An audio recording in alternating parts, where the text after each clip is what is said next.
Hi hello ನಮಸ್ತೆ friends, welcome back to my channel Manju of Chandu blogs ಅಂತೇಳಿ. ನನ್ನ ಚಾನಲ್ಗೆ ಇನ್ನೂ ಯಾರೆಲ್ಲ ಸಬ್ಸ್ಕ್ರೈಬ್ ಆಗಿಲ್ಲ ಪ್ಲೀಸ್ ಸಬ್ಸ್ಕ್ರೈಬ್ ಮಾಡ್ಕೊಳ್ಳಿ. ಪಕ್ಕದಲ್ಲೇ ಕಾಣೋ ಬೆಲ್ ಐಕಾನ್ ಕ್ಲಿಕ್ ಮಾಡಿ. ನಾನು ಯಾವುದೇ ವಿಡಿಯೋನ ಹಾಕಿದ್ರೂ ನಿಮಗೆ ನೋಟಿಫಿಕೇಷನ್ ಬರುತ್ತೆ. ಏನಿದು ವಿಡಿಯೋ ಮಕ್ಕಳು ಸ್ಟಾರ್ಟ್ ಮಾಡಿದೆ ಅಂತೀರಾ? ಇನ್ನೊಂದು ವಿಡಿಯೋ ಆ್ಯಕ್ಚುಲಿ ಅಪ್ಲೋಡ್ ಆಗಬೇಕಿತ್ತು. ಆ ವಿಡಿಯೋ ಎಲ್ಲ ಎಡಿಟಿಂಗ್ ಮಾಡಿದೆ, ಬೇರೆ ಫೋನಲ್ಲಿತ್ತು, ಎಲ್ಲ ಆಗಿತ್ತು. ಅದು ನೋಡಿದೆ ಅಲ್ಲಿಂದ ಕಳಿಸ್ಕೊಳ್ಳೋದೇ ಕಷ್ಟ ಆಯಿತು. ಮತ್ತೆ ವಿಡಿಯೋ ಎಡಿಟಿಂಗ್ ಮಾಡಿ ಮತ್ತೆ ಮಾಡೋದು ಅಂದರೆ ಕಷ್ಟ ಆಗುತ್ತೆ ಅಂದ್ಬಿಟ್ಟು ಆ ವಿಡಿಯೋನೇ ಡಿಲೀಟ್ ಮಾಡಿಬಿಟ್ಟೆ. ಇದಕ್ಕಿಂತ ಮುಂಚೆ ಆಗಿತ್ತು ಆ ವಿಡಿಯೋ, ಅದರಲ್ಲಿ ಎಷ್ಟು ಆ್ಯಕ್ಟಿವ್ ಇದ್ದರು ಅಂತ ನೋಡ್ಬೋದಿತ್ತು. ಆದರೆ ಆ ವಿಡಿಯೋ ಮಾಡೋದು ಡಿಲೀಟ್ ಆಯಿತು. ನೆಕ್ಸ್ಟ್ ಡೇ ಇದು ನೋಡಿ, ಬಂದು ಒನ್ ಡೇ ಮಾತ್ರ ಆರಾಮಾಗಿದ್ದರು. ನೆಕ್ಸ್ಟ್ ಡೇ ಫುಲ್ಲಲ್ಲಿ ಹೋಗ್ಬಿಟ್ಟು ಬಂದಿದ್ವಲ್ಲ, ಫುಲ್ಲು ನೋಡಿ ಎಷ್ಟು ಸುಸ್ತಾಗಿದ್ದಾರೆ ಅಂತ. ನನ್ನ ಮಗಳಿಗೆ ಮಾತ್ರ ಫುಲ್ಲು ಇದಾಗ್ಬಿಟ್ಲು. ಅವಳಿಗಾಗಿ ನೆಕ್ಸ್ಟ್ ಒನ್ ಡೇಗೆ ನನ್ನ ಮಗನೂ ಫುಲ್ಲು ಮಲ್ಕೊಂಡ್ಬಿಟ್ಟ. ಇಬ್ರಿಗೂ ಫೀವರು, ಲೂಸ್ ಮೋಷನ್ ಫುಲ್ ಆಗ್ತಾಯಿತ್ತು. ಬಟ್ಟೆ ನೋಡಿ, ನನ್ನ ಮಕ್ಕಳು ಅದೇ ಡ್ರೆಸ್ಸಲ್ಲಿದ್ದಾಳೆ, ಬಟ್ ನಾನು ಬೇರೆ ನೈಟಿ ಹಾಕಿದ್ದೀನಿ. ಅಂದರೆ ಫುಲ್ಲು ಒಂದು ದಿನದಲ್ಲಿ ನಾನು 5 ಸಲ ಬಟ್ಟೆ ಚೇಂಜ್ ಮಾಡಿದ್ದೀನಿ. ಅದಕ್ಕೆ ಕ್ಲಾತ್ ಡೈಪರ್ ಕೂಡ ಹಾಕಿದ್ದೀನಿ. ಆದರೂ ಆಗಿಲ್ಲ ನೋಡಿ, ಮನೆಯೆಲ್ಲ ಮಿಷಿಯಾಗೇ ಇದೆ. ನಾನಂತೂ ಫುಲ್ಲು ಅಳೋ ಥರನೇ ಆಗಿಬಿಟ್ಟೆ. ಯಾಕಂದರೆ ನಮ್ಮ ರಿಲೇಷನಲ್ಲಿ ಈ ಥರ ಅಮ್ಮಗೆ ಫೋನ್ ಮಾಡಿದ್ರೆ ಅಮ್ಮ ಹೇಳಿದ್ರು, ಏನು ಮಾಡೋದು, ಮಕ್ಳು ಈ ಥರ ಇದ್ದಾರೆ, ಈಗ ಕೆಲ್ಸಕ್ಕೆ ಬಂದಿದ್ದೀನಿ, ಅಲ್ಲಿ ಬಿಟ್ಟು ಬಂದರೆ ಏನು ಮಾಡೋದು, ನಮ್ಮ ಮನೇಲಿ ಕೆಲವೊಂದು ಪ್ರಾಬ್ಲಮ್ ಇದೆ, ಎಲ್ಲರ ಮನೇಲಿ ಇರೋ ಥರನೇ, ಹಾಗಾಗಿ ಆ ಥರ ಈ ಥರ ಅಂತ ಹೇಳಿದ್ರು. ಈಗ ಬನ್ನಿ ಅಂದರೂ ಪ್ರಾಬ್ಲಮ್ಮೇ, ಬರಬೇಡಿ ಅಂದರೂ ಪ್ರಾಬ್ಲಮ್ ಆಗುತ್ತೆ. ವಿಡಿಯೋ ನೋಡ್ತಿದ್ರೇ ಅವಳ್ರೆ ಎಲ್ಲ ಹುಷಾರಾದ ಮೇಲೆ ನಾನು ವಿಡಿಯೋ ಹಾಗಾಗಿ ಲೇಟಾಗಿದೆ. ಆದರೆ ನನಗೆ ತುಂಬಾ ಬೇಜಾರಾಗ್ತಿತ್ತು. ನಾನು ವಿಡಿಯೋದಲ್ಲಿ ನನ್ನ ಮಗ ನೋಡಿ ವೈಪರ್ ಇಟ್ಕೊಂಡಿದ್ದಾನೆ, ಅಳಕ್ಕೆ ಸ್ಟಾರ್ಟ್ ಮಾಡಿದ್ದೆ. ನಾನು ಆ್ಯಕ್ಚುಲಿ ಮತ್ತೆ ನಿಲ್ಲಿಸ್ಬಿಟ್ಟು ಮತ್ತೆ ಸ್ಟಾರ್ಟ್ ಮಾಡಿದೆ. ನೋಡಿ, ಹಾಲು ಕೊಟ್ಟರು ಬೇಡ ಅಂತಾಳೆ, ಏನು ಕೊಟ್ಟರು ಬೇಡ ಅಂತಾಳೆ. ಅವರಿಂದ ಕೂಡ ಕಾಲ್ ಮಾಡಿದ್ರು, ಅವ್ರ ಹತ್ರ ಮಾತಾಡಿದೆ. ಅವರು ಈ ಕಾಲದಲ್ಲಿ ಯಾರು ಕಷ್ಟಕ್ಕೆ ಹೆಲ್ಪ್ ಆಗಲ್ಲಮ್ಮ ಅಂತ ಒಂದೇ ಮಾತು ಹೇಳಿಬಿಟ್ರು. ಆ್ಯಕ್ಚುಲಿ ನಾನೇನು ಬನ್ನಿ ನೋಡ್ಕೊಳ್ಳಿ ನನ್ನ ಮಕ್ಕಳನ್ನ ಅಂತ ಹೇಳಲಿಲ್ಲ. ಬಟ್ ಏನು ಮಾಡೋಣ ಆಂಟಿ, ಇಬ್ಬರು ಚಿಕ್ಕ ಮಕ್ಕಳಿದ್ದಾರೆ ಅಂತ ಹೇಳಿದ್ದಷ್ಟೇ. ಆ ಥರ ಮುಖಕ್ಕೆ ಹೊಡೆದಂಗೆ ಅಂದ್ಬಿಟ್ಟು, ಇದೇನು ಇವಾಗಿಂದನೂ ಆಗಿಲ್ಲ, ಸರ್ವೇ ಸಾಮಾನ್ಯನೇ ಆಗಿಬಿಟ್ಟಿದೆ ನೋಡಿ. ಬಲೂನೆಲ್ಲ ಹಾಗೆ ಇದೆ, ಸರ್ವೇ ಸಾಮಾನ್ಯನೇ ಆಗಿಬಿಡ್ತು.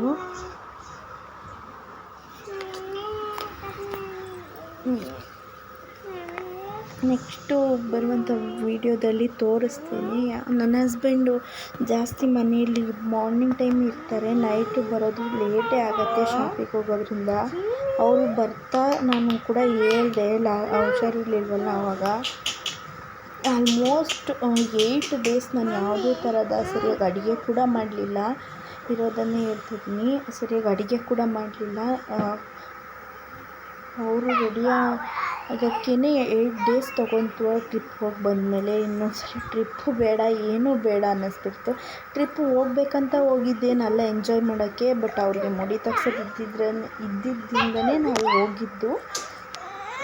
ಬಟ್ ಏನು ಮಾಡೋಕ್ಕಾಗಲ್ಲಲ್ವ, ತೆಗಿಸ್ಬೇಕು. ಈಗ ಸ್ಕೂಲ್ ಕೂಡ ಜಾಯಿನ್ ಮಾಡಬೇಕು ನೋಡ್ತಾಯಿದ್ದೀವಿ, ಹಾಗಾಗಿ ಮಾಡಿಸ್ಬೇಕಲ್ಲ ಅಂತ ಹೋದ್ವಿ. ನೋಡಿ ಎಷ್ಟು ಹಠ ಮಾಡ್ತಾಯಿದ್ಲು ಅಂದರೆ, ನಾನು ನಿಮ್ಗೆ ತೋರಿಸ್ತಾ ಇದ್ದೀನಿ ನೋಡಿ. ಎತ್ತಕ್ಕೆ ಹೋದ್ರೇ ಅಳಕ್ಕೆ ಸ್ಟಾರ್ಟ್ ಮಾಡ್ತಾಯಿದ್ಲು ಅವಳು. ಮೈ ಮೇಲಿಂದ ಹಳ್ಳೆ ಆಡ್ತಾ ಇರಲಿಲ್ಲ. ಈ ಒಂದು 4 ಡೇಸ್ ಅಂತೂ ನಾನು ಹೀಗೆ ಇಟ್ಕೊಂಡಿದ್ದೀನಿ. ಇಷ್ಟು ತುಂಬಾ ಕಷ್ಟ ಚಿಕ್ಕ ಮಕ್ಳು ಇಟ್ಕೊಂಡು. ಇವಾಗ ಯಾರಾದರೂ ಸ್ವಲ್ಪ ಹೆಲ್ಪ್ ಮಾಡಿದ್ರೇ ಒಳ್ಳೇದಿರ್ತಿತ್ತು. ಯಾಕಂದರೆ ನನ್ನ ಮಗ ಹಾಲು ಕೊಟ್ಟರು ಮಾಡ್ತಾನೆ. ಯಾರಾದರೂ ಸ್ವಲ್ಪ ಹೆಲ್ಪ್ ಮಾಡಿದ್ರೆ, ಯಾರೇ ಆಗಲಿ ಚಿಕ್ಕ ಮಕ್ಳು ಅಂದಾಗ ಸ್ವಲ್ಪ ಹೆಲ್ಪ್ ಮಾಡೋದು ಬೆಟರ್ ಅಂತ ಹೇಳ್ತೀನಿ. ನಮ್ಮವ್ರಿಗೆ ಅಂತ ಅಲ್ಲ, ಯಾರೇ ಆಗಲಿ ಒಬ್ಬರೇ ನೋಡ್ಕೋಬೇಕು. ಏಕೆಂದರೆ ಅವನು ಇವಾಗ 3 ಇಯರ್ಸ್ ಕಂಪ್ಲೀಟ್, 4 ಇಯರ್ಸಲ್ಲಿ ರನ್ನಿಂಗ್ ಇದೆ. 1 ಇಯರ್ ಕಂಪ್ಲೀಟ್ ಆಯಿತು ಅಂದ್ರೂ ಕೆಲವೊಮ್ಮೆ ಹುಷಾರಿಲ್ಲ ಅಂದರೆ ತುಂಬಾ ಕಷ್ಟ. ಎಲ್ಲ ವೀಡಿಯೋ ನೋಡೋರಿಗೆ ಸ್ವಲ್ಪ ಅವರು ಏನಾದರೂ ಮಾಡ್ಕೊಳ್ಳಿ, ನಮ್ಮ ಕಷ್ಟ ನಾವು ಅಂದರೆ ನಮ್ಮ ಕಷ್ಟಕ್ಕೆ ಆಗಿಲ್ಲ ಅಂದರೆ ಪರವಾಗಿಲ್ಲ, ಇನ್ನೊಂದು ಟೈಮ್ ಅವ್ರಿಗೆ ಏನಾರು ಆದಾಗಲಾದರೂ ಹೇಳ್ಕೊಂಡಾಗ ಏನಾರು ನಮ್ಮ ಕೈಯಲ್ಲಿ ಆದರೆ ಸಹಾಯ ಮಾಡೋದಕ್ಕಾದರೂ ದುಡ್ಡು ಕಾಸಲ್ಲಿ ಹೆಲ್ಪ್ ಮಾಡಿ ಅಂತ ಏನು ನಾವು ಯಾರನ್ನೂ ಕೇಳಲಿಲ್ಲ. ಮತ್ತು ಆಮೇಲೆ ನನ್ನ ಮಕ್ಕಳನ್ನ ಬಂದು ನೋಡ್ಕೊಳ್ಳಿ ಅಂತಲೂ ನಾನು ಯಾರನ್ನೂ ಕೇಳಲಿಲ್ಲ. ಬಟ್ ಆದರೆ ಕಷ್ಟ ಅಂತ ಹೇಳಿದ್ದೀನಿ, ಇಲ್ಲ ಅಂತ ಇಲ್ಲ. ಆದರೆ ಏನು ಮಾಡೋಕ್ಕಾಗಲ್ಲಲ್ವಾ, ಕಷ್ಟ ಆಗೇ ಆಗುತ್ತೆ. ಚಿಕ್ಕ ಮಕ್ಕಳಿರೋದ್ರಿಂದ ನೋಡಿ, ಫ್ರಿಜ್ಜೆಲ್ಲ ತೆಗಿತಾ ಇದ್ದಾನೆ ನೋಡಿ ಅವ್ನು ಎತ್ಕೊಂಡು ಅಡುಗೆ ಮನೆಗೆ ಕೂಡ ಬಂದೆ. ವೀಡಿಯೋನ ರೊಟ್ಟಿ ಅಲ್ಲಿಂದ ಅಣ್ಣ ಬಂದಿದ್ದಲ್ವ, ಇನ್ನೊಬ್ಬರು ನಮ್ಮ ಹಸ್ಬೆಂಡ್ ಫ್ರೆಂಡು, ಆ ಅಣ್ಣ ತರೋದು ಕೇಳಿದ್ದೆ. ಆ ಅಣ್ಣ ಈ ಥರ ತೊಗೊಂಡು ಬಂದರು, ಸಾಫ್ಟ್ ಇರೋದು ಇರಲಿಲ್ಲ ಅಂತೇಳಿ. ಅವರೇನೋ ಬೇರೆ ಏನೋ ಪ್ರಾಬ್ಲಮ್ ಇತ್ತು ಹಾಗೆ ಹೀಗೆ ಅಂತ ಹೇಳಿದರು. ಸರಿ ಬಿಡು ಅಂತೇಳ್ಬಿಟ್ಟು ಏನು ಮಾಡೋಕ್ಕಾಗತ್ತೆ. ಈಗ ಒಬ್ಬರನ್ನ ನಂಬ್ಕೊಂಡು ಹೇಳಿದ್ರೆ ಹೀಗೆ ಆಗತ್ತೆ. ನಾವೇ ನಮ್ಮ ಕೆಲಸ ನಾವು ಮಾಡಿಕೊಂಡ್ರೆ ತೊಂದರೆ ಆಗಿರಲ್ಲ. ನಮ್ಗೆ ಯಾವ ಥರ ಬೇಕು ನಾವು ತೊಗೋಬೋದು. ಇದು 2-3 ಸಲ ನಾನು ತುಂಬಾ ನೋಡಿಬಿಟ್ಟಿದ್ದೀನಿ. ನಮ್ಮ ಕೈಯಲ್ಲಿ ಏನಾಗುತ್ತೆ ಅದು ಮಾಡ್ಕೊಬೇಕು, ಇಲ್ಲಾಂದರೆ ಸುಮ್ಮನೆ ಆಗಬೇಕು. ಬೇರೆಯವ್ರಿಗೆ ಹೇಳೋದು, ಬೇರೆಯವ್ರಿಗೆ ಮಾಡಿ ತನ್ನಿ ಕೊಡಿ ಕೊಡ್ತೀವಿ ಅನ್ನೋದು, ಅದೆಲ್ಲ ಆಗದಿದ್ದು ಮಾತು. ಬಟ್ ನಮ್ಮ ಹತ್ರ ಇರುವಾಗ ಎಲ್ಲ ತೊಗೊಂಡು ಇದು ಮಾಡೋದಕ್ಕಾಗತ್ತೆ ಅವ್ರಿಗೆ. ಬಟ್ ಅವರು ನಮಗೆ ಯಾವುದೇ ರೀತಿ ಸಪೋರ್ಟ್ ಮಾಡಲ್ಲ. ಈ ರೀತಿ ಆಯಿತು. ಬಂದು ಹಾಗಾಗಿನೇ ಎಲ್ಲ ವೀಡಿಯೋನೂ ನಾನು ಅಪ್ಲೋಡ್ ಮಾಡೋದು ಲೇಟೇ ಆಗ್ತಾಯಿದೆ. ನನಗಂತೂ ತುಂಬಾ ಬೇಜಾರಾಗ್ಬಿಟ್ಟಿತ್ತು. ಸಾಯಂಕಾಲ ಮೇಲೆ ನೋಡಿ, ಬೆಳಗ್ಗೆ ನಾನು ತಿಂಡಿ ಮಾಡಿದ್ದು ಎಳ್ನೀರೆಲ್ಲ ಕೊಚ್ಚಿಕೊಟ್ಟಿದ್ದೆ, ಕುಡಿತಾಳೇನೋ ಅಂದ್ಬಿಟ್ಟು. ಲೂಸ್ ಮೋಷನ್ ಕೂಡ ತುಂಬಾ ಆಗ್ತಾಯಿದೆ.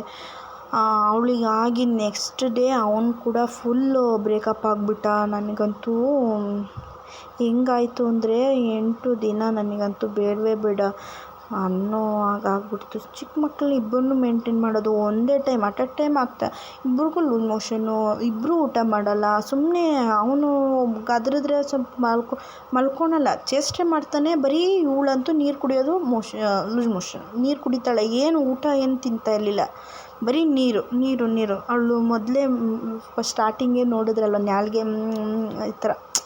ಆ ಥರ ಮಾಡ್ತಾನೆ ಇರ್ತಾಳೆ ನೋಡಿ. ಕಾಣಿಸ್ತೇನೋ, ಅಬ್ಸರ್ವ್ ಮಾಡಿ ನೋಡಿ, ಕಾಣಿಸುತ್ತೆ. ಅವಳು ಹಂಗೆ ಮಾಡ್ತಾನೆ ಇರ್ತಾಳೆ. ಅಂದರೆ ನೀರು ಅದೇನೋ ಗೊತ್ತಿಲ್ಲ. ಹಾಗೆ ಲೂಸ್ ಮೋಷನ್ ಆದರೂ ಕೂಡ, ಇನ್ನೇನಾರು ಆದರೂ ಕೂಡ ಸ್ವಲ್ಪ ಹುಷಾರು ತಪ್ಪಿದ್ರು ಸ್ವಲ್ಪ ನೀರು ಕೊಡ್ತಾ ಇದ್ದರೆ ಒಳ್ಳೆಯದು. ಯಾಕಂದರೆ ಬಾಡಿಯಲ್ಲಿ ನೀರಿನ ಅಂಶ ಇಲ್ಲ ಅಂದರೆ ಅದು ಆಲ್ಮೋಸ್ಟ್ ಲೂಸ್ ಮೋಷನ್ ಆದಾಗೆಲ್ಲ ನೀರು ಕೊಡಲೇಬೇಕು. ಜ್ಯೂಸು ಈ ಥರ ಲಿಕ್ವಿಡು. ಅವಳು ಆ ಥರದ್ದೇನು ತೊಗೊಳಕ್ಕೆ ಇಷ್ಟನೇ ಪಡ್ತಾ ಇರಲಿಲ್ಲ. ಬರೀ ನೀರು ಒಂದು ಎಳ್ನೀರು ಕೂಡ ಕೊಟ್ಟೆ, ಅವಳು ಕುಡಿಲಿಲ್ಲ. ನನ್ನ ಮಗ ಕುಡ್ದ ಅಷ್ಟೇ. ಮತ್ತು ಏನು ಮಾಡೋದು, ಈ ರೀತಿ ಆಯಿತು.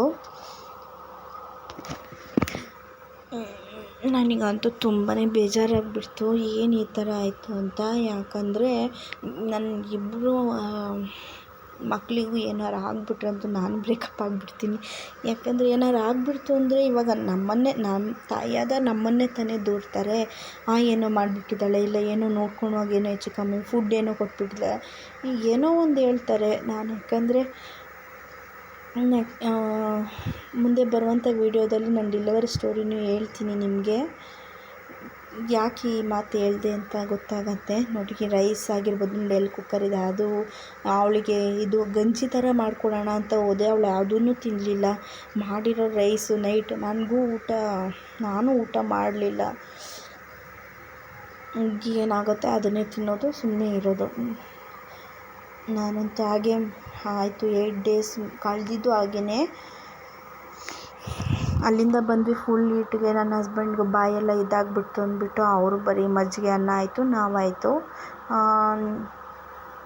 ಅವರು 8 ಡೇಸ್ ರೆಡಿ ಮಾಡಿದೆ ಮಕ್ಕಳನ್ನ.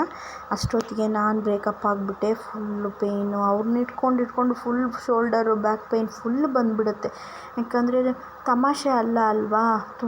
8 ಡೇಸು ಕಾಟ ಕೊಟ್ಟಿಲ್ಲ ಅಂದ್ರೂ 4 ಡೇಸ್ 5 ಡೇಸ್ ಅಂತೂ ಈ ಥರನೇ ಎತ್ಕೊಂಡೇ ಮಾಡಿದ್ದೀನಿ. ಆಲ್ಮೋಸ್ಟ್ 8 ಡೇಟು ಈ ಥರನೇ ಇತ್ತು ಬಿಡಿ ಹೇಳಬೇಕಂದ್ರೆ. ಎತ್ಕೊಂಡಂತೂ ಹೀಗೆ ಮಾಡಿದೆ. ಅದೇ ಫಸ್ಟಿಗೆ ವೀಡಿಯೋದಲ್ಲಿ ನೋಡಿದಾಗ ಹೆಂಗೆ ಇದು ಮಾಡಿದ್ಲು ಅದೇ ಥರನೇ 4 ಡೇಸ್ 5 ಡೇಸ್ ಅಂತೂ ಮಾಡಿದ್ಲು. ಆದರೂ ಏನು ಮಾಡೋದು, ಬೆಳಗ್ಗೆಯಿಂದ ಈ ಥರನೇ ಇದ್ದು ಈಗಲೂ ನೋಡಿ ಕತ್ತಲೆ ಆಗಿದೆ. ನಾನು ವೀಡಿಯೋ ಮಾಡುವಾಗ ಸಂಜೆ ಆಗಿತ್ತು. ಏನು ಮಾಡೋದು, ನನ್ನ ಹಸ್ಬೆಂಡ್ ಬರೋ ಟೈಮ್ ಕೂಡ ಆಯಿತು. ಹೋಗಲಿ, ಏನೂ ಮಾಡೋಕ್ಕಾಗಿಲ್ಲ, ರೈಸ್ ಆದರೂ ಮಾಡೋಣ ಅಂತೇಳ್ಬಿಟ್ಟು ಬಂದೆ. ನೋಡಿದ್ರೆ ಕುಕ್ಕರೆಲ್ಲ ಈ ಥರ ಇತ್ತು ಪರಿಸ್ಥಿತಿ. ಪಾತ್ರೆನೂ ನೋಡಿ, ನಾನು ಅಡುಗೆ ಮಾಡಿದರೆ ತಾನೇ ಪಾತ್ರೆ ತೊಳ್ದು ಹಾಕೋದಕ್ಕೆ, ಅಡುಗೆ ಕೂಡ ಸರಿಯಾಗಿ ಮಾಡಿರಲಿಲ್ಲ, ಎಲ್ಲ ಹಾಗೆ ಇತ್ತು ನೋಡಿ. ರೈಸು ಇದೆಲ್ಲ ಹಾಕ್ಬಿಡೋದೆ ಇವಾಗ. ಕಸ ಇವತ್ತಿನೂ ಹಾಕಿದ್ರಿಂದ, ಮತ್ತು ಹಲಸಿನ ಹಣ್ಣು ಕೂಡ ತಗೊಂಡು ಬಂದಿದ್ದೆ ಅಲ್ಲಿಂದ. ಅದು ಕೂಡ ಇವರು ಹುಷಾರಿರಲಿಲ್ಲ ಅಂದ್ಬಿಟ್ಟು ನಾನು ಒಂದಿನ ಫುಲ್ ಕ್ಲೀನಿಂಗ್ ಆಯಿತು. ಅಲ್ಲಿಂದ ಬಂದಮೇಲೆ 2ನೇ ದಿನಕ್ಕೆ ಅವ್ಳಿಗೆ ಹುಷಾರಿಲ್ಲ ಅಂತ ನಾನು ಸುಮ್ಮನೆ ಆದೆ. ನೋಡಿ, ಕಟ್ ಮಾಡಿರೋದು ಕೂಡ ಅಲ್ಲೇ ಬಿಟ್ಬಿಟ್ಟಿದ್ದೀನಿ. ಅದು ಚೆನ್ನಾಗೇ ಇರಲಿಲ್ಲ, ಎಲ್ಲ ಕೈಗೆ ಸಿಗ್ತಾ ಇರಲಿಲ್ಲ, ಪಾಯಸ ಹಾಕ್ಬಿಟ್ಟಿತ್ತು ಒಳಗಡೆನೆ. ಏನು ಮಾಡೋದು, ಕೈಗೆ ಬರೆದಿದ್ದು ಬಾಯಿಗೆ ಬರಲಿಲ್ಲ ಅಂತ ಹೇಳ್ತಾರಲ್ಲ, ಹಾಗೆ 150 ರೂಪೀಸ್ ಕೊಟ್ಟು ತಂದಿದ್ವಿ. ಓಕೆ ಫ್ರೆಂಡ್ಸ್, ಈ ವ್ಲಾಗ್ ಇಷ್ಟ ಆದರೆ ಲೈಕ್ ಮಾಡಿ, ಶೇರ್ ಮಾಡಿ.